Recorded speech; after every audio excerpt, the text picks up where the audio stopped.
Zixthul adjusted his observation equipment with practiced ease as his ship moved through the empty space near the Kepler 442 system. The Kethvar military analyst had spent 3 centuries studying warfare across the galaxy, and he believed he had seen everything there was to see about how species fought each other.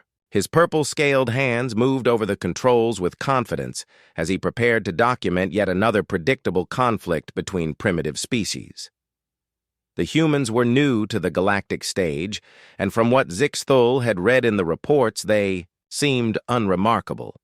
They used simple kinetic weapons that fired metal projectiles, and their ships still relied on chemical propulsion systems that other civilizations had abandoned thousands of years ago. Their military structure appeared basic, with clear command hierarchies and standard tactical formations. Nothing about them suggested they would provide any surprises for an experienced observer like himself. Captain Jake Morrison stood on the bridge of the USS Defiance, watching the sensor readings with growing concern. The human fleet had arrived at New Haven Colony just hours ago, but already the situation looked dire. The Skarn Empire had brought twice as many ships as intelligence had predicted, and their plasma weapons were tearing through the colonial defense platforms like they were made of paper. Morrison ran his hand through his gray hair and turned to his tactical officer. Lieutenant Lisa Park was bent over her console reviewing the enemy formation patterns. She had studied Skarn tactics at the Naval Academy and knew their standard. Approach was to overwhelm defenders with superior firepower, then demand immediate surrender. The textbook said the logical response was to evacuate civilians and preserve military assets for future battles. Park looked up at her captain with troubled eyes, because the orders they had received were very different from what the textbooks recommended. Zixthul watched the initial engagement unfold exactly as he expected. The Skarn fleet moved into attack formation, and began systematically destroying the human orbital defenses. The human ships were outgunned and outnumbered, but they had not immediately retreated, which was slightly unusual. Most species would have begun withdrawal procedures by now to preserve their forces. Still, the outcome was obvious, and Zixthul began preparing his standard report format for documenting the defeat of a technologically inferior species. Commander Ryan Cole received the evacuation orders on the surface of New Haven and immediately began implementing what his superiors called Emergency Protocol 7. The human ground forces were supposed to hold critical positions for exactly 72 hours to allow civilian transport ships to escape the system. Cole had read the casualty projections and knew that most of his soldiers would not survive the mission, but not a single man or woman in his command had requested transfer when the orders came down. The Skarn bombardment began hitting the surface installations, and Cole watched his defensive positions get hammered by plasma fire from orbit. His communication officer reported that 3 evacuation sites had been hit and hundreds of civilians were trapped in the wreckage. Cole made a decision that would have puzzled most military commanders in the galaxy. Instead of conserving his forces, he ordered his best soldiers to conduct rescue operations in areas that were actively being bombed. Zixthul noticed the unusual human behavior and made a note in his observation log. The humans were risking valuable military assets to save civilians, which seemed tactically unsound. Most species would prioritize preserving their fighting forces over protecting non-combatants during a losing battle. The Kethvar military doctrine clearly stated that emotional attachments to civilian populations were a weakness that effective commanders must overcome. Yet the humans seemed to be deliberately embracing this weakness. Morrison watched the tactical display as his ships engaged. The Skarn fleet in what everyone knew was a delaying action. His orders were to buy time for the evacuation ships, but the cost was going to be enormous. The USS Defiance had already taken heavy damage, and 2 other ships in his command had been destroyed. Park reported that the Skarn commander was broadcasting surrender demands on all frequencies, promising to spare human lives if they stopped fighting immediately. The surrender offer was standard Skarn procedure, and most species accepted such terms when faced with impossible odds. Morrison looked around his bridge at the young faces of his crew and saw determination instead of fear. Lieutenant Park had declined an opportunity to transfer to a safer posting before the mission began. The engineering chief had volunteered his entire department for duty, even though they all knew the ship might not survive the battle. Morrison realized that his crew was not just following orders, but actively choosing to fight despite the odds. Zixthul observed the human response to the surrender demands with growing interest. The humans had not even acknowledged the Skarn offer, which was highly unusual. Most civilized species engaged in some form of negotiation when facing defeat to minimize casualties and preserve resources. The humans seemed to be ignoring basic military logic and continuing to fight, even though their defeat was mathematically certain. Cole received reports that the last civilian transport had cleared the atmosphere, but his orders were to continue, holding the surface positions. The Skarn ground forces had landed and were advancing on his defensive lines with overwhelming numbers. Cole knew that his soldiers could retreat to prepared fallback positions and extend the battle for several more hours, but those hours would serve no strategic purpose since the evacuation was complete. Instead, Cole gave orders that would have shocked any conventional military observer. He told his soldiers to prepare for what he called total commitment operations. Every weapon system, every piece of equipment, and every soldier was to be used to inflict maximum damage on the enemy, regardless of survivability. Cole was not planning a fighting retreat or a tactical withdrawal. He was planning to make the Skarn pay such a heavy price for New Haven that they would think twice before attacking another human colony. Zixthul realized he was witnessing something he had never seen before in 3 centuries of military observation. The humans were not fighting to win or even to survive. They were fighting to make their defeat as costly as possible for their enemies. This was not standard military doctrine for any known species, and Zixthul began to suspect that his understanding of human warfare might be incomplete. The battle for New Haven entered its second day, and Zixthul watched with growing confusion as the human defenders continued fighting long past the point where any rational species would have surrendered. The Skarn forces had established orbital supremacy, and their ground troops were advancing steadily through the colonial settlements, but the humans showed no signs of accepting defeat. Instead, they seemed to be implementing increasingly desperate tactics that made no strategic sense. Sergeant Amy Chen crouched behind the twisted remains of a power generator as Skarn plasma bolts seared the air above her head. Her demolitions team had been tasked with destroying critical infrastructure to prevent the enemy from using New Haven's industrial facilities, but Chen had expanded the mission beyond her original orders. Instead of simply disabling the equipment, she was rigging everything to explode with maximum force and maximum casualties for any Skarn troops who tried to secure the area. The human approach to denying resources was unlike anything Zixthul had documented before. Most species would disable equipment carefully to allow for future repair and use, but the humans were destroying everything so thoroughly that the facilities would never be operational again. Chen's team was not just following scorched earth tactics, they were creating what she called dead zones, where nothing could survive for decades due to radiation and toxic contamination. Private Danny Walsh had volunteered for a mission that his commanding officer described as having 0% survival probability. The Skarn forces were using a narrow canyon to move their heavy armor toward the main colonial settlement, and someone needed to collapse the canyon walls to stop the advance. Walsh and his squad were going to plant explosive charges at the base of the rock formations, knowing that they would be trapped in the blast zone when the charges detonated. Zixthul observed Walsh's squad moving through the canyon and noted their unusual behavior. Instead of showing fear or reluctance about their suicide mission, the humans seemed almost eager to complete their task.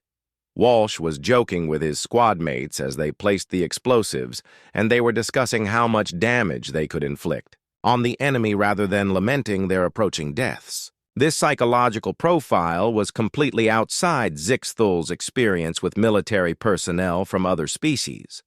General Victoria Stone received reports from across the battle zone that painted a picture of systematic human madness. Her soldiers were volunteering for missions with impossible survival rates. Her engineers were destroying infrastructure with such thoroughness that reconstruction would take centuries rather than years. Her pilots were conducting attack runs that resulted in the destruction of their own aircraft, but inflicted massive damage on enemy formations. Stone reviewed the casualty reports and realized that her forces were taking losses at a rate that would normally trigger immediate retreat protocols. The textbooks said that losing more than 30% of combat strength meant a unit was no longer effective, but her soldiers were still fighting at full intensity even after losing 50% of their numbers. Stone began to understand that human military psychology operated on principles that other species might consider insane. The Skarn commander Thekmol was becoming increasingly frustrated with the human defenders. His forces had achieved every tactical objective and controlled all strategic positions, but the humans refused to acknowledge their defeat. Every building his troops secured had been booby-trapped. Every piece of equipment they captured had been sabotaged beyond repair. Every human soldier they encountered fought until death rather than surrender. Zixthul noted that the Skarn were beginning to show signs of psychological stress that was unusual for such an aggressive species. Thekmol's troops were advancing, more slowly because they had learned that humans would turn anything into a weapon. Medical stations had been rigged with explosives. Food supplies had been poisoned. Even children's toys had been modified to injure anyone who touched them. The humans were not just fighting a military battle. They were conducting psychological warfare against an enemy's basic assumptions about civilized behavior.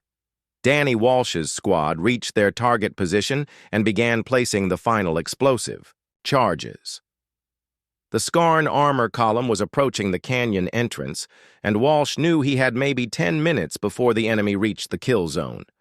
He activated his radio one last time to report mission status to his commanding officer and received an unexpected response. General Stone personally thanked Walsh for his service and told him that his sacrifice would be remembered by every human in the galaxy. The concept of sacrifice for abstract principles was something Zixthul had read about in theoretical studies, but never observed in actual combat. Most species fought for territory or resources or survival, but the humans seemed to be fighting for ideas that had no physical form. Walsh was not dying to protect his family or his home because his family lived on another planet and his home had already been destroyed. He was dying for something the humans called duty and honor. Chen completed her demolition work and activated the timer sequences that would turn the entire industrial sector into a crater. She had exceeded her mission parameters by a factor of 10 and created enough explosive force to damage Skarn positions several kilometers away. As she prepared to retreat to the next defensive line, Chen realized that she felt satisfaction rather than regret about the destruction she had caused. The human emotional response to causing massive destruction puzzled Zixthul because it contradicted the standard psychological profiles for military personnel. Most soldiers experienced stress and trauma when forced to destroy civilian infrastructure, but the humans seemed energized by their destructive activities. Chen was not following orders reluctantly. She was embracing her role as an agent of devastation and actively seeking ways to exceed her assigned destruction quotas.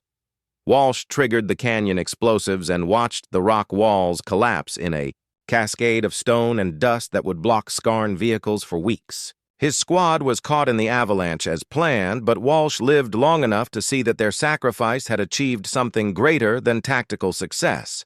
The Skarn forces were not just delayed, they were demoralized by the realization that humans would die willingly to deny their enemies even minor advantages. Zixthul recorded Walsh's final radio transmission and noted the complete absence of fear or regret in the human's voice. Walsh reported mission accomplished and requested that his personal effects be sent to his sister on Earth. There was no dramatic farewell or emotional breakdown, just a professional soldier completing his assigned task. The psychological implications were staggering because they suggested that humans viewed death in combat as an acceptable cost for achieving objectives. General Stone received confirmation that the canyon charges had detonated successfully and immediately began planning the next phase of operations. The Skarn forces were still advancing, and her remaining troops were outnumbered 20-1, but Stone was not considering surrender. Instead, she was reviewing which units could be sacrificed to achieve maximum enemy casualties and which positions could be destroyed to deny resources most effectively. The human command structure was operating according to principles that violated everything Zixthul thought he understood about military leadership. Stone was not trying to preserve her forces or minimize casualties. She was calculating how to spend human lives most efficiently to inflict damage on the enemy. This was not the desperate action of a defeated commander. It was the calculated strategy of someone who viewed soldiers as ammunition to be expended for strategic advantage. Thekmol received casualty reports that showed his forces had suffered 30% losses while advancing through what should have been a routine occupation operation. The humans had turned every meter of ground into a killing field, and every structure into a potential weapon. His troops were requesting permission to withdraw because they had never encountered an enemy that seemed more dangerous in defeat than in victory. Zixthul began to realize that his 3 centuries of military experience might be completely irrelevant for understanding human warfare. The humans were not fighting according to any known tactical doctrine. They were creating new forms of combat that prioritized inflicting damage over survival. This was not military science, it was something unprecedented and terrifying. Admiral Karen Blake arrived in the Kepler 442 system aboard the carrier ship New York, leading a human reinforcement fleet that Zixthul initially dismissed as too small to change the battle's outcome. The Skarn forces still outnumbered the humans by a significant margin and controlled most of the strategic positions around New Haven Colony. Blake's fleet consisted of only 12 ships against the Skarn's 40-vessel armada, but the human admiral began implementing tactics that defied conventional military logic. Blake's first action was to order her ships to split into individual units and conduct simultaneous attacks on different Skarn positions. Standard fleet doctrine called for concentrated firepower against selected targets, but Blake was deliberately dispersing her forces to create multiple smaller engagements. Zixthul noted this apparent tactical error in his observation log and prepared to document another example of human military incompetence. Colonel Marcus Reed led a special forces team in what appeared to be a suicide attack against the heavily defended Skarn Command Center on New Haven's surface. Reed's 50 soldiers were attacking a position held by over 2,000 enemy troops with no possibility of tactical support or extraction. The mission briefing had described this as a reconnaissance operation, but Reed was carrying enough explosives to level several city blocks. The human approach to special operations violated every principle of elite unit deployment that Zixthul had studied. Special forces were supposed to be preserved for critical missions where their advanced training provided decisive advantages. Reed's team was being used as expensive ammunition in an attack that regular infantry could have conducted, with similar results. The waste of highly trained personnel seemed to indicate fundamental flaws in human military thinking. Dr. Helen Yu monitored the psychological profiles of human forces from her position aboard the New York and noted behavioral patterns that contradicted standard combat stress models. Human soldiers were showing increased aggression and determination as their casualty rates climbed rather than experiencing the normal degradation of fighting effectiveness. Yu had developed new psychological conditioning techniques that seemed to make humans more dangerous as situations became more desperate. Captain Tim Rodriguez led his fighter squadron in what the mission planners called a penetration strike against the Skarn flagship. Rodriguez's 12 fighters were attacking a battle cruiser protected by 30 escort vessels with point defense systems designed to destroy small craft. The mathematical probability of success was less than 1%, but Rodriguez had volunteered. his entire squadron for the mission without hesitation. Zixthul watched Rodriguez's attack unfold and initially categorized it as another example of human tactical incompetence. The fighters were outnumbered and outgunned with no realistic chance of penetrating the Scairn defensive screen. However, as the battle progressed, Zixthul began to notice that each apparently failed human attack was achieving secondary objectives that were not immediately obvious. Blake's dispersed fleet units were not trying to win individual engagements. They were forcing the Scarn forces to spread their own formations to respond to multiple threats. Each human ship was drawing several Scarn vessels away from the main battle zone and engaging them in running fights that prevented the enemy from concentrating their firepower. The tactical result was that no Scarn unit could achieve overwhelming local superiority despite their numerical advantage. Reed's assault on the command center was not intended to capture the position, but to force the Scarn to reinforce it with troops pulled from other areas. The attack created a tactical vacuum that allowed other human units to advance in sectors that had been previously impossible to assault. Reed's team was sacrificing themselves to reshape the entire battle map rather than achieve a localized victory. Rodriguez's fighters broke through the Scarn defensive screen by using a tactic that Zixthul had never seen before. Instead of trying to evade enemy fire, the human pilots deliberately flew their damaged aircraft into Scarn escort ships in controlled collision attacks. Rodriguez himself rammed his fighter into the flagship's bridge section, while his remaining pilots targeted critical systems with similar kamikaze strikes. The human use of aircraft as guided missiles shocked Zixthul because it represented a fundamental departure from standard fighter tactics. Most species used small craft to achieve tactical advantages while preserving the pilots for future missions. The humans were treating both pilots and aircraft as single-use weapons that could be expended for immediate strategic gain. The psychological requirements for such tactics seemed to indicate that humans viewed their own lives differently than other species. You analyzed the combat effectiveness data and discovered that human units actually became more dangerous as they sustained casualties, rather than less effective. Soldiers who had lost squad mates showed increased aggression and decreased concern for personal safety. Units that had been reduced to 10% strength were conducting attacks that intact formations would have considered impossible. U was documenting a military phenomenon that had no equivalent in the psychological profiles of other species. Blake coordinated her fleet's sacrificial attacks to achieve a strategic objective that took Zixthul several hours to understand. Each human ship that was destroyed had inflicted damage on multiple Scarn vessels before being eliminated. The mathematical result was that Blake's 12 ships had crippled or destroyed 18 enemy vessels while tying up the entire Scarn fleet in defensive operations that prevented them from supporting ground operations. The strategic implications of human sacrifice tactics began to become clear to Zixthul as he reviewed the battle data. The humans were not trying to win individual engagements, they were using their willingness to accept casualties as a force multiplier that allowed inferior numbers to achieve superior results. Every human death was calculated to inflict maximum damage on enemy forces and prevent the Scarn from utilizing their numerical advantages effectively.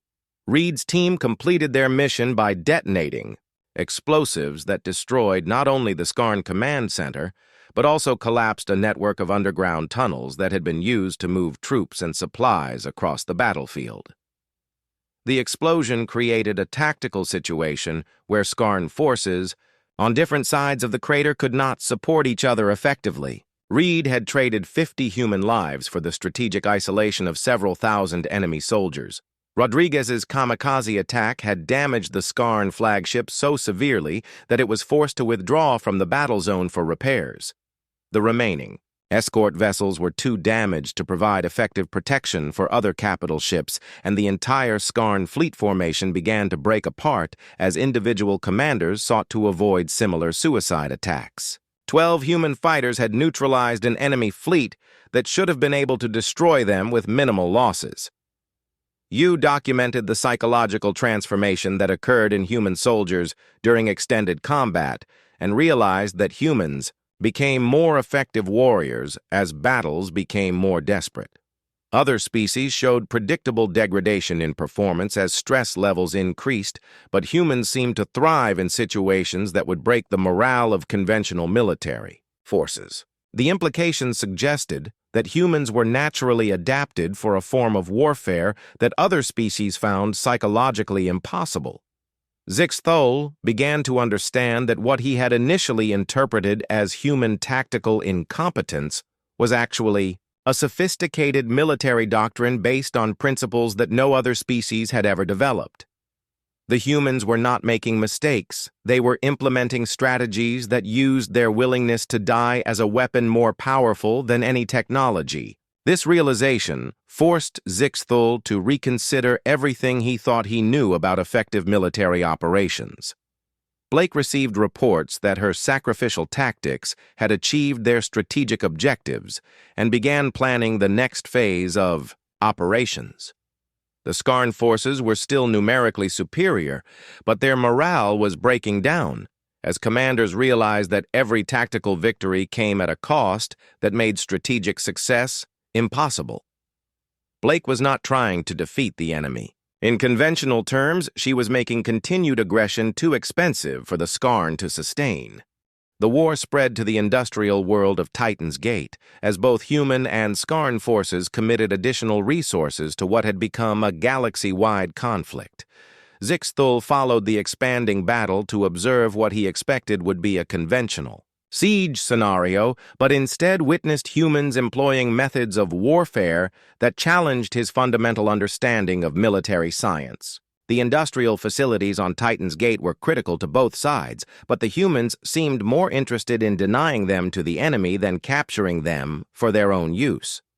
Major Alex Foster received orders to defend the mining complex that produced rare metals essential for advanced weapons manufacturing. Foster's engineering battalion was outnumbered 10-1 by the approaching Skarn forces, but instead of preparing conventional defensive positions, Foster began rigging the entire facility for what he called total resource denial. The human plan was not to hold the complex, but to destroy it so completely that neither side could benefit from its production capacity. Lieutenant Commander Beth Rogers established a psychological warfare center in an abandoned communications facility and began broadcasting messages designed to exploit what human intelligence had identified as weaknesses in Skarn military psychology. Rogers had studied alien behavioral patterns and developed propaganda techniques that were specifically calibrated to cause maximum psychological damage to enemy forces. Her broadcasts were designed to make Skarn soldiers question their orders and abandon their positions. Zixthol monitored Rogers' psychological operations and noted that her techniques went far beyond standard military propaganda. Rogers was using detailed knowledge of Skarn family structures and cultural values to create messages that would cause individual soldiers to experience emotional breakdowns. The human approach to psychological warfare seemed designed to destroy enemy morale at a personal level, rather than simply influence tactical decisions. Private First Class. Kevin Murphy volunteered for a demolition mission that involved crawling through maintenance tunnels underneath the mining complex while carrying enough explosives to trigger seismic events across the entire region.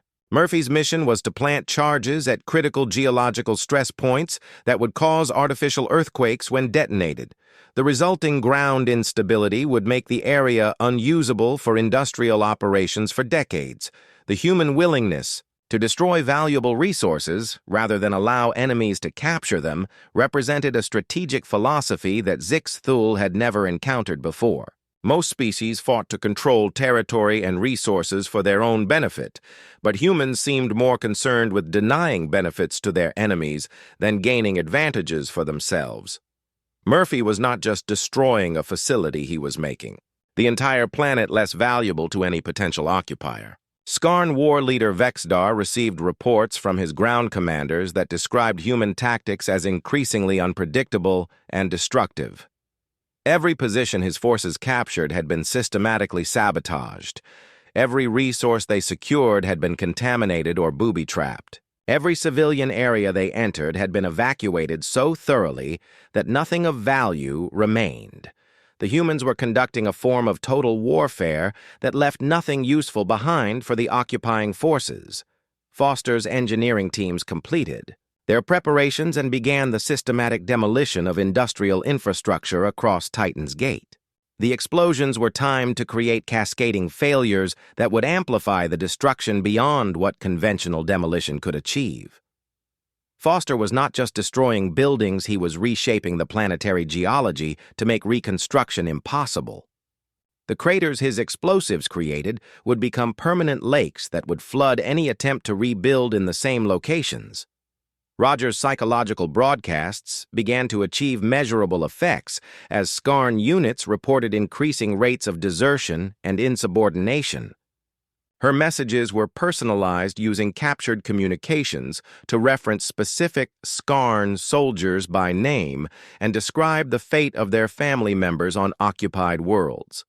Rogers was using emotional manipulation techniques that most species would consider violations of the rules of warfare, but humans apparently viewed psychological torture as a legitimate military tactic. Zixthul observed the results of human psychological operations and noted that entire Skarn formations were beginning to break down without any direct military engagement. Rogers had identified cultural pressure points that could cause enemy soldiers to abandon their duties and return to their homeworlds. The strategic effect was that Skarn commanders could no longer rely on their troops to follow orders when faced with human psychological attacks. Murphy reached his target position deep beneath the mining complex and began placing seismic charges according to Foster's geological survey data. The explosives were designed to trigger fault lines that would create earthquake activity across hundreds of square kilometers. Murphy knew that he would not survive the detonation, but his sacrifice would make Titan's Gate uninhabitable for any military forces regardless of which species controlled the surface. The human approach to territorial denial shocked Zixthul because it demonstrated a willingness to destroy entire planets rather than allow enemies to benefit from their resources. Murphy was not just conducting a military operation, he was implementing an environmental weapon that would affect the planetary ecosystem for geological time periods. The implications suggested that humans viewed planetary destruction as an acceptable cost for denying strategic advantages to their enemies. Foster triggered the seismic charges and watched as artificial earthquakes began reshaping the landscape across Titan's Gate. The mining complex disappeared into a series of chasms that opened in the planet's crust, while secondary explosions created volcanic activity that filled the atmosphere with toxic gases. Foster had successfully made the planet uninhabitable for both human and Skarn forces, but he seemed satisfied with the strategic result. Vexdar received reports that his occupation forces on Titan's Gate were requesting immediate evacuation due to environmental hazards created by human demolition activities. The planet that had been a valuable industrial prize was now a toxic wasteland that could not support military operations or civilian populations. The humans had achieved a strategic victory by making the contested territory worthless to both sides. Rogers expanded her psychological warfare operations to target Skarn civilian populations on worlds that were not directly involved in the military conflict. Her broadcasts were designed to create panic and civil unrest that would force Skarn military forces to return home to maintain order. Rogers was using media manipulation to turn the entire Skarn empire into a battleground where no population center felt secure from human retaliation. The human strategy of attacking enemy civilian morale represented an escalation that violated the conventional boundaries between military and civilian targets. Zixthul noted that Rogers was not discriminating between combatants and non-combatants in her psychological operations. The humans seemed to view the entire enemy population as legitimate military targets rather than limiting their attacks to armed forces. Foster's geological warfare techniques were adopted by human forces on other contested worlds as engineers, learned to weaponize planetary geology against occupying forces. Humans began triggering volcanic eruptions, flooding river valleys, and destabilizing tectonic plates as standard military tactics. The strategic result was that Skarn commanders became reluctant to occupy human territory because the environmental costs were greater than the potential benefits. Zixthul realized that he was witnessing the evolution of warfare beyond anything that had been documented in galactic military history.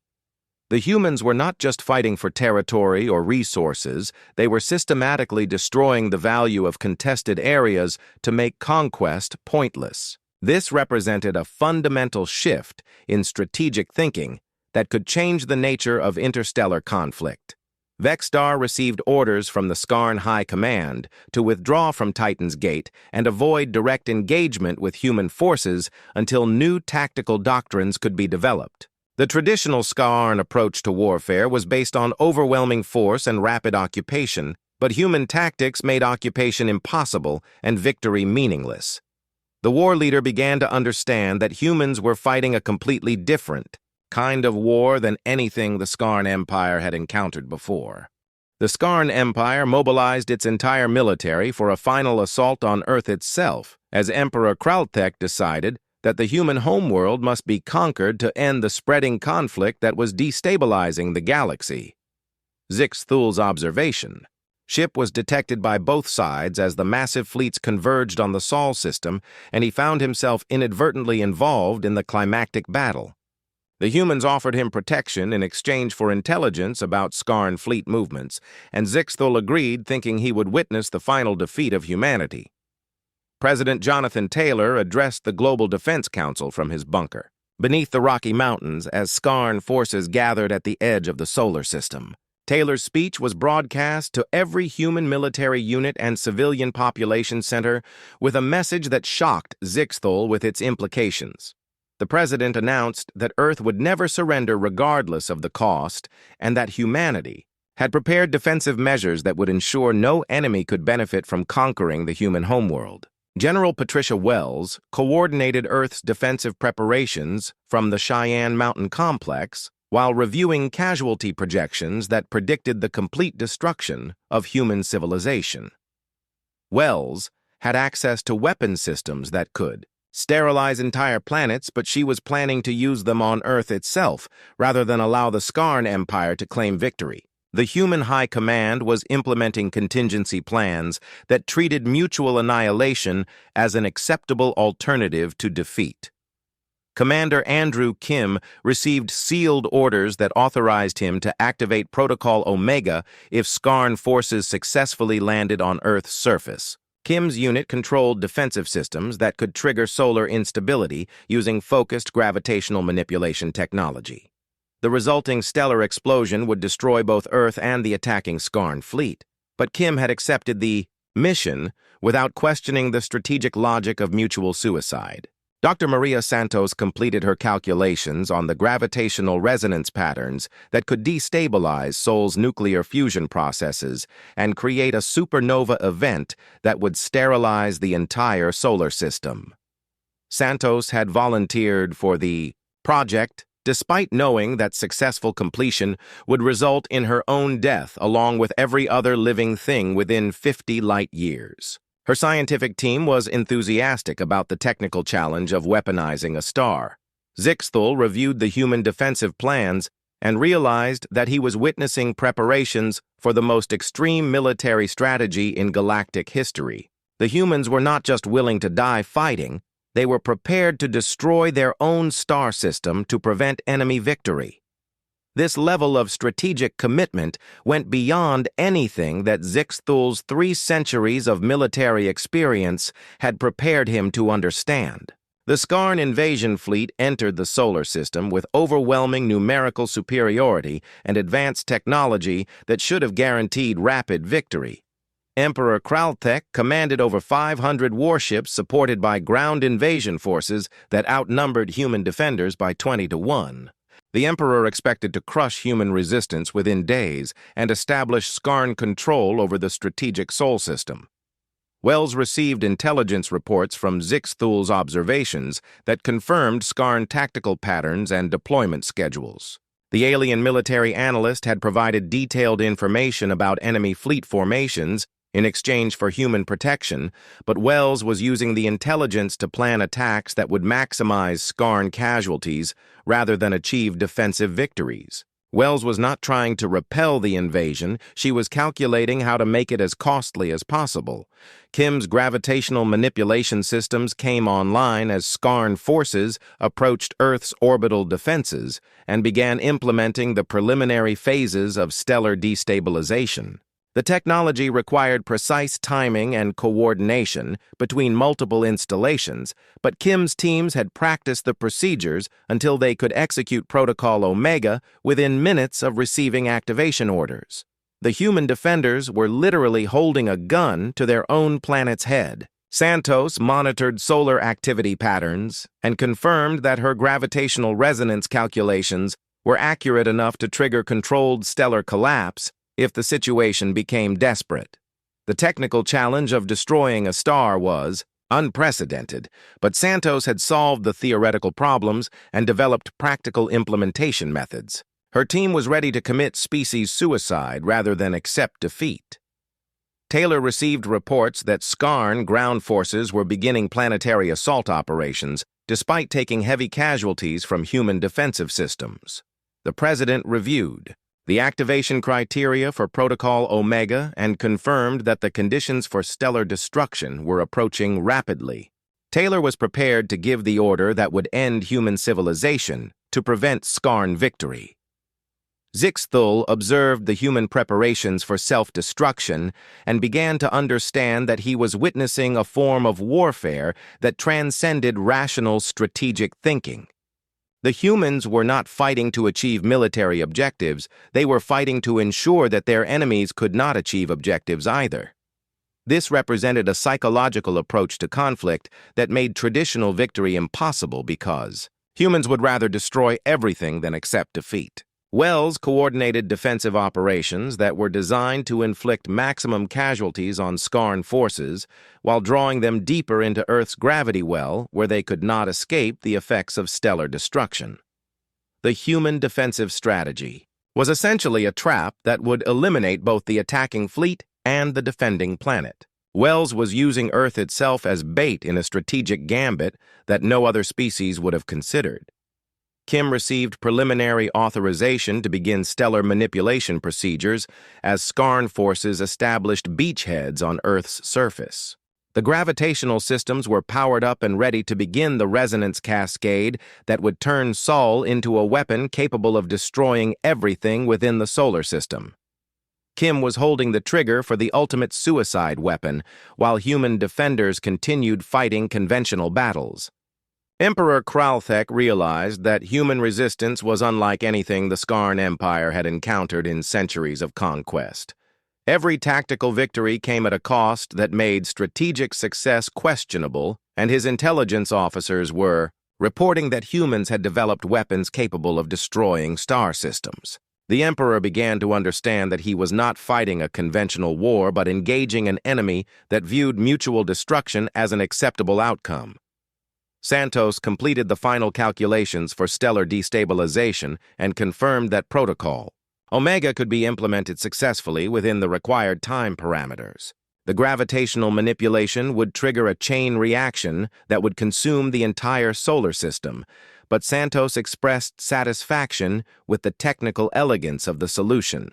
She was proud of developing a weapon that could ensure no enemy would benefit from conquering Earth. Taylor received confirmation that Skarn forces had achieved significant tactical victories but were suffering casualty rates that exceeded 50% of their invasion force. The President reviewed the strategic situation and realized that Protocol Omega would need to be activated soon to prevent enemy forces from withdrawing beyond the effective range of stellar destruction. Taylor was preparing to order the annihilation of human civilization to deny victory to the Skarn Empire. Zixthul documented the human preparations for species suicide and realized that his military observations had revealed something unprecedented in galactic warfare.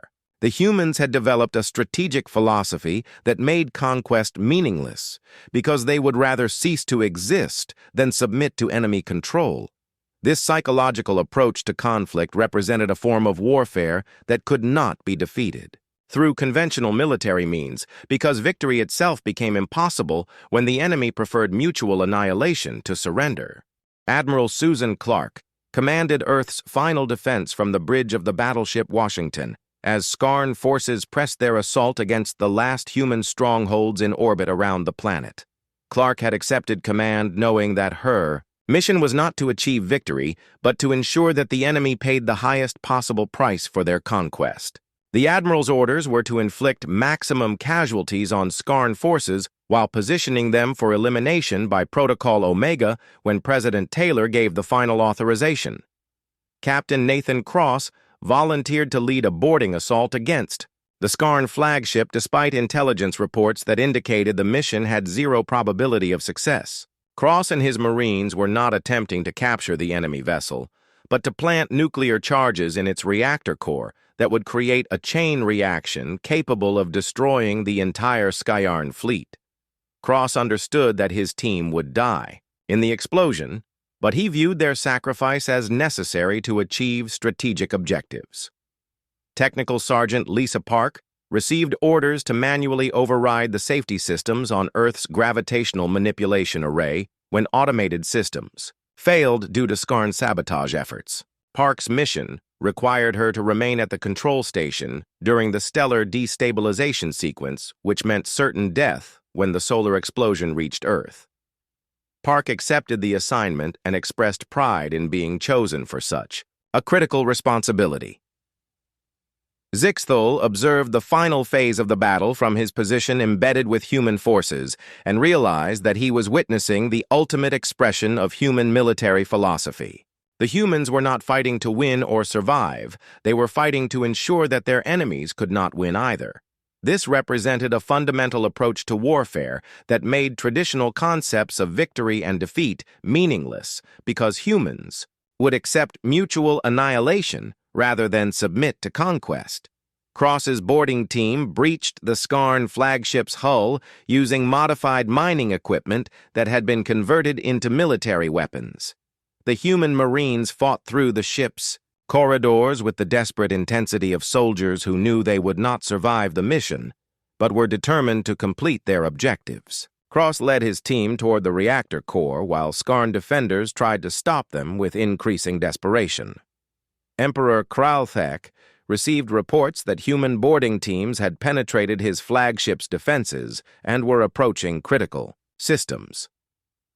The Emperor realized that the humans were not trying to capture his ship, but to destroy it along with themselves in what could only be described as a suicide attack.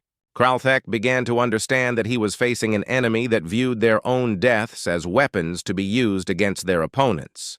Park reached the gravitational control station and began manual override procedures, while Skarn plasma bolts destroyed equipment around her position. The technical sergeant maintained focus on her mission, despite suffering injuries that would normally require immediate medical attention. Park was determined to complete the stellar destabilization sequence, even if it meant dying at her post.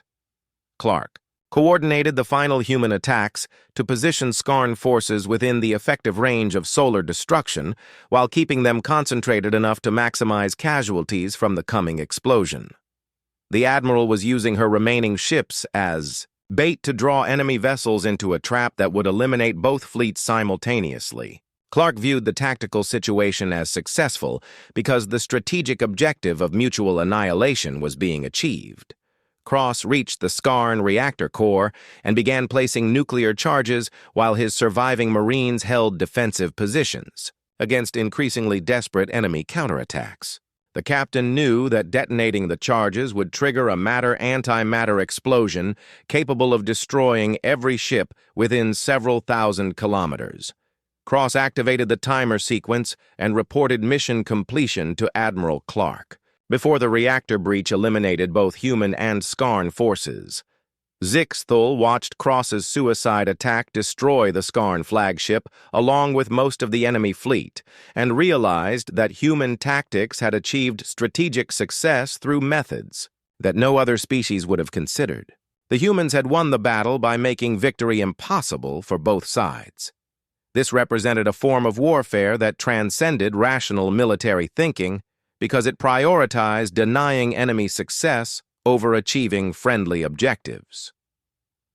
Park completed. The manual override sequence and initiated stellar destabilization, despite suffering fatal injuries from Skarn weapons fire.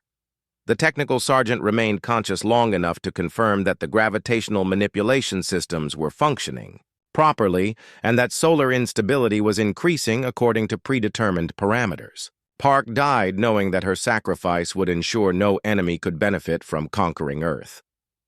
Emperor Kralthek received confirmation that his flagship had been destroyed and that solar activity was increasing toward supernova levels that would eliminate any ships remaining in the system.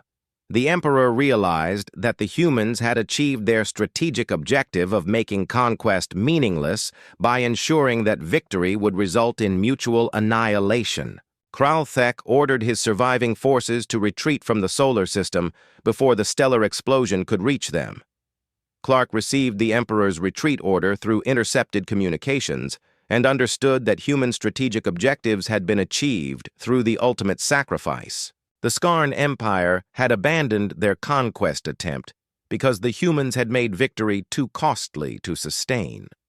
Clark felt satisfaction in knowing that human civilization would end on their own terms rather than submit to enemy occupation. Taylor received reports that Skarn forces were withdrawing from the solar system, but that stellar destabilization had progressed beyond the point where it could be reversed. The president realized that humanity had achieved strategic victory by making their enemies understand that conquest of human territory would always result in mutual destruction. Taylor prepared to broadcast humanity's final message to the galaxy. Before the solar explosion reached Earth, Zixthul transmitted his final observations to the Kethvar Confederation as the stellar explosion began consuming the inner planets of the solar system. The alien military analyst had documented a form of warfare that challenged every assumption about rational strategic thinking. His report would recommend that all galactic civilizations avoid conflict with humans because they had demonstrated a willingness to commit species suicide rather than accept defeat.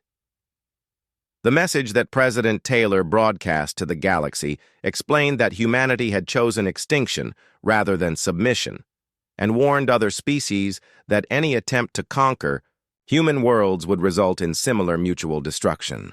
The broadcast served as both a final statement of human defiance and a strategic warning that would influence galactic politics for centuries to come. Zixthul's final report to the Kethvar Confederation concluded that humans represented a completely new category of military threat that could not be defeated through conventional warfare. His recommendation was immediate and absolute avoidance of any conflict with human forces because they had demonstrated that they viewed mutual annihilation as an acceptable alternative to defeat. The report would become required reading for every military commander in the galaxy. The stellar explosion that consumed the Sol system eliminated both human civilization and the Skarn invasion fleet, but achieved the strategic objective of making human conquest impossible. The psychological impact on other galactic civilizations was profound because the humans had demonstrated that some species would rather cease to exist than submit to enemy control. This represented a form of warfare that made traditional military thinking obsolete. Zixthul survived the destruction of Earth by maintaining safe distance from the stellar explosion, but his 3 centuries of military experience had been fundamentally challenged by what he witnessed. The alien observer realized that he had never understood warfare because he had never encountered a species that viewed mutual destruction as a victory condition.